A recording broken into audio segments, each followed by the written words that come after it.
आज 14 अगस्त के हवाले से मुद्दे कौमी समाजी कौंसिल ने इस तकलीफ का एहतमाम किया है। हर साल की तरह पूरे पाकिस्तान में 14 अगस्त जो खरोश के साथ मनाया जाता है। दुनिया की हर कौम में हर साल कुछ दिन ऐसे आते हैं जिन्हें वो अहमियत देते हुए शानदार तरीके से बनाते हैं। उसमें सबसे अहम दिन किसी भी कौम का यौम आज़ादी होता है। इसी तरह पाकिस्तान में भी आज 76वां यौम आज़ादी मनाया जा रहा है। मैं सब लोगों को जो यहाँ मौजूद हैं यौम आज़ादी की मुबारकबाद देता हूँ। यह दिन हम आज धूमधाम से मना रहे हैं।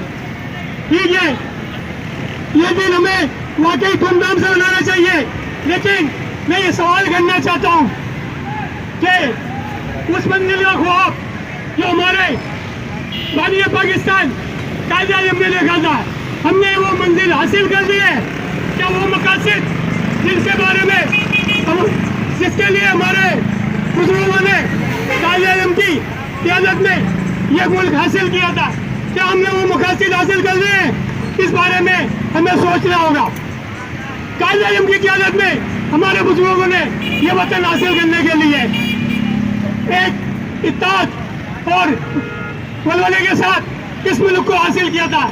आज हमें ये ऐसे तस्दीक करना होगा कि हम मुत्तहिद होकर पाकिस्तान की तरक्की और खुशहाली के लिए काम करेंगे। आज भारत में मोदी हुकूमत में मुसलमानों के साथ नारवा सलूक किया जा रहा है। इससे साबित होता है कि कायद-ए-आज़म का दो कौमी नज़रिया सच्चा था।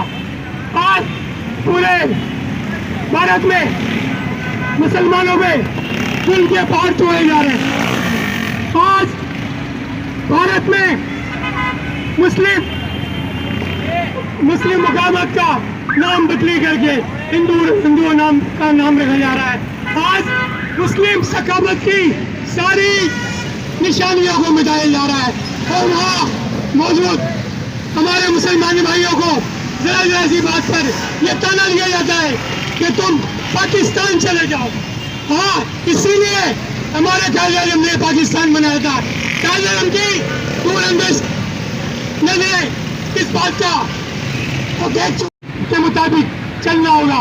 अगर हमने कायद-ए-आज़म के असूलों और के मुताबिक इस मुल्क को चलाना है ईमानदारी से, तो हमारी क़यादत को यह फैसला करना होगा कि पाकिस्तान में एक पाकिस्तान है, दो पाकिस्तान नहीं है। पाकिस्तान में कानून की बालादस्ती होनी चाहिए। पाकिस्तान में एक गरीब के लिए भी वो कानून होना चाहिए जो एक अमीर के लिए। इसी तरह हम पाकिस्तान तरक्की कर सकते हैं।